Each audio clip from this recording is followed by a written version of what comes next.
नमस्कार दोस्तों, मैं एस्ट्रोलॉजर विकास मल्होत्रा लाल किताब एस्ट्रो सेंटर चैनल पर आपका स्वागत करता हूं। दोस्तों, आज हर व्यक्ति चाहता है कि उसके जीवन में दुख, तकलीफें, बाधाएं बिल्कुल ना हो। उसको अपने हर कार्य में सफलता मिलती रहे। इसके लिए वो बहुत सारे प्रयास भी करता है, लेकिन वो प्रयास हर बार सफल हो जाएं ऐसा जरूरी नहीं है, क्योंकि मनुष्य की शक्ति सीमित है।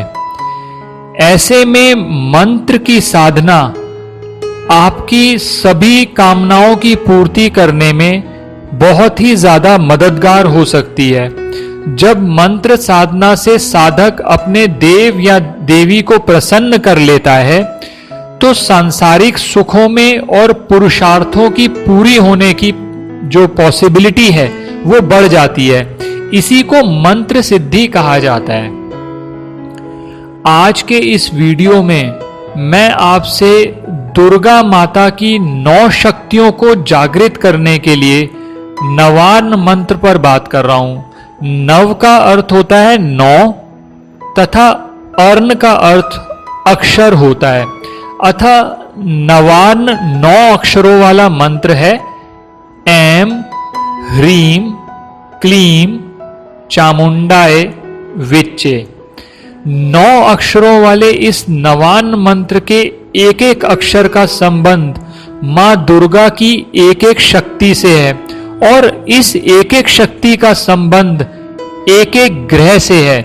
नवार्न मंत्र 9 ग्रहों को नियंत्रित करने में, 9 ग्रहों से सबसे ज्यादा बेनिफिट लेने में आपकी बहुत मदद कर सकता है।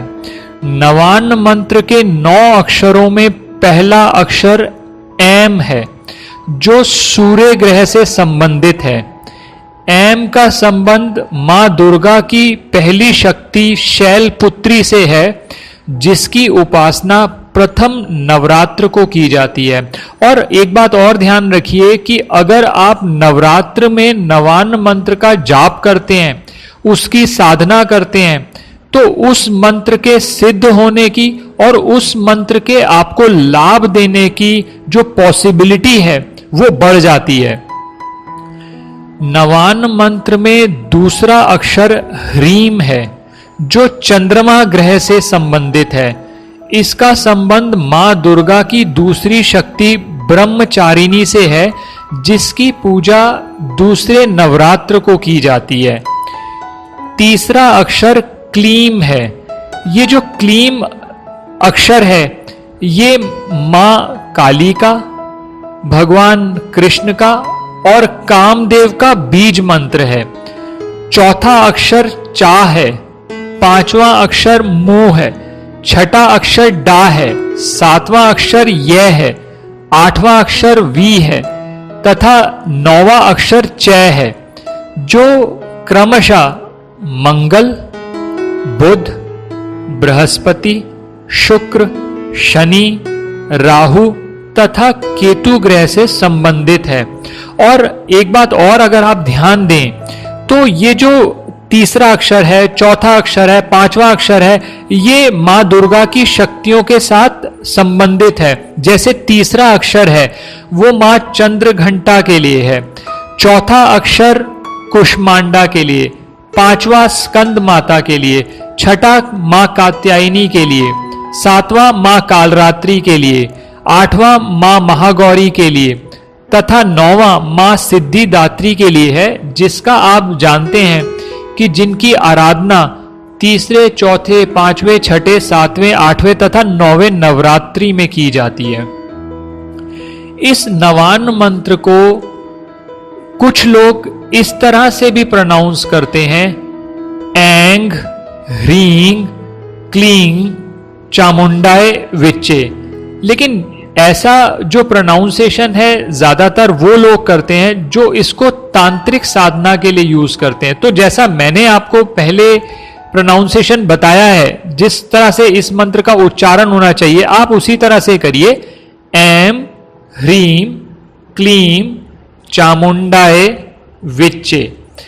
इस नवान मंत्र के 3 देवता हैं, ब्रह्मा, विष्णु, महेश, और 3 देवियां हैं इस मंत्र की, मां महाकाली, मां महालक्ष्मी तथा मां महासरस्वती।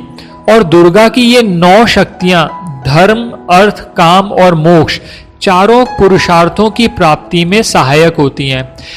कुछ लोग इस मंत्र से पहले ओम अक्षर जोड़ देते हैं, इसे दक्षाक्षर मंत्र का रूप दे देते हैं। आप चाहें तो ओम लगा लें इस मंत्र से के पहले, या सिर्फ इस मंत्र का पूरा जाप कर लें। दोनों केसेस के अंदर आप निष्ठा और श्रद्धा से अगर जाप करते हैं तो आपको उसका पूरा का पूरा लाभ होता है। नवान मंत्र में 3 बीज मंत्र हैं जो कि बहुत ज्यादा इंपॉर्टेंट है, उस पर मैं आपसे बात करना चाहूंगा, क्योंकि मां दुर्गा के 3 चरित्र हैं इसमें। प्रथम चरित्र में दुर्गा का महाकाली रूप है, मध्यम चरित्र में महालक्ष्मी तथा उत्तर चरित्र में महासरस्वती। इन तीनों चरित्रों से बीज वर्णों को चुनकर नवान मंत्र का निर्माण हुआ है। एम जो है वो मां सरस्वती का बीज मंत्र है। ए का अर्थ होता है मां सरस्वती और बिंदु का अर्थ है दुख नाशक, अर्थात मां सरस्वती हमारे दुख को दूर करें। ह्रीम ये भुवनेश्वरी बीज है, महालक्ष्मी का बीज मंत्र है।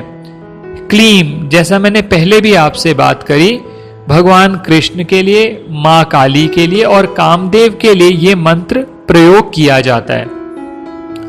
अब बहुत सारे लोग नवान मंत्र का जाप तो करते हैं लेकिन उसका अर्थ उन्हें मालूम नहीं है, तो थोड़ा सा मैं उसके अर्थ पे भी आपसे बात कर रहा हूं।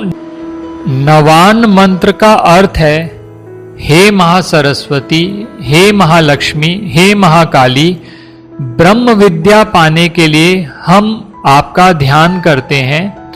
हे महाकाली, महालक्ष्मी, महासरस्वती, स्वरूपिणी चंडिके, आपको नमस्कार है। अविद्या रूपी रज्जु की दृढ़ ग्रंथि खोलकर हमें मुक्त करो। नवान मंत्र के जप का फल शब्दों में बयान नहीं किया जा सकता, क्योंकि ये मंत्र मनुष्य के लिए कल्प वृक्ष के समान है। मां दुर्गा के 3 चरित्रों का, जिसमें मां महाकाली की आराधना से माया मोह और वितृष्णा का नाश होता है, महालक्ष्मी की कृपा से सभी प्रकार के वैभव से परिपूर्ण होते हैं आप, और महासरस्वती किसी भी संकट से जूझकर पार उतरने वाली बुद्धि और विद्या आपको प्रदान करती हैं। अब किस तरह से इस मंत्र का जाप किया जाए? जब भी दुर्गा सप्तशती का पाठ किया जाता है तो उसके पूर्व में और उसके अंत में नवान मंत्र का जप जरूर किया जाता है। आप अगर मां की उपासना कर रहे हैं तो इस मंत्र का जप अपनी इच्छा अनुसार 1 बार, 7 बार, 11 बार, 21 माला, यानी 1 माला, 7 माला, 11 माला, 21 माला, और 1 माला आपको पता ही होगा 108 बार जप किया जाता है 1 माला में, आप कर सकते हैं। और इस मंत्र का जप कमलगट्टे की माला से, रुद्राक्ष की माला से, लाल चंदन की माला से और स्फटिक की माला से भी किया जा सकता है। सबसे जरूरी है आपका श्रद्धा और विश्वास रख के मां की आराधना करना। आप चाहे 1 माला का जप करें, लेकिन पूरी श्रद्धा और विश्वास से और पूरी तन्मयता से करें, और आप ये किसी भी समय कर सकते हैं। इस मंत्र को आप धीमे से मन में या सस्वर जाप कर सकते हैं, और कोशिश करिए जब आप इन मंत्रों का जाप, इस मंत्र का जाप करते हैं तो आप मां महासरस्वती, महालक्ष्मी और महाकाली का ध्यान करते रहें। जो लोग इस मंत्र को सिद्ध करना चाहते हैं तो कम से कम 1.25 लाख जाप आपको करने होंगे, उसके बाद ये मंत्र सिद्ध हो जाएगा। धीरे धीरे आपको इसके अच्छे परिणाम मिलने शुरू हो जाएंगे। लेकिन जो साधक बहुत ज्यादा माला नहीं कर पाते, मैं उनके यही कहूंगा कि नवरात्रि में जब भी आपको समय मिले, जब भी आप ध्यान करें, आप इस मंत्र का जाप निरंतर करते रहें, तब भी आपको माता की शक्ति का एहसास होगा और आपको उसका लाभ अवश्य मिलेगा। बहुत सारे लोग भ्रमित कर देते हैं, उसकी वजह से क्या होता है कि आप जाप करते ही नहीं हैं। आप माँ का जाप करें, अगर आपसे कोई त्रुटि भी हो जाएगी तो मेरा ये मानना है कि माता इन सभी चीजों पे आपको माफ कर देंगी, क्योंकि उनको ये तो पता है कि आप जो भी साधना कर रहे हैं आप अपने पूरे मन से, पूरी सिंसेरिटी से कर रहे हैं। तो दोस्तों, जरूरी यह है कि आप माँ की आराधना करें और इस आराधना का आपको फल जरूर मिलेगा। अगर आपको ये वीडियो अच्छा लगा है तो इसे जरूर लाइक करें और बाकी लोगों के साथ भी शेयर करें। और अगर आपने अब तक हमारा चैनल सब्सक्राइब नहीं किया तो आपसे यही निवेदन है, इसे जरूर सब्सक्राइब कर दें। और इस वीडियो के कमेंट सेक्शन में नवार्न मंत्र जरूर लिखें, क्योंकि जब आप इस मंत्र को बार बार लिखते हैं, दोहराते हैं, देखते हैं, तो उससे एक एनर्जी उत्पन्न होती है जो आपको प्रेरित करती है आप ये साधना जरूर करें। आप सभी को नवरात्रों की बहुत बहुत शुभकामनाएं। जय माता दी। धन्यवाद दोस्तों।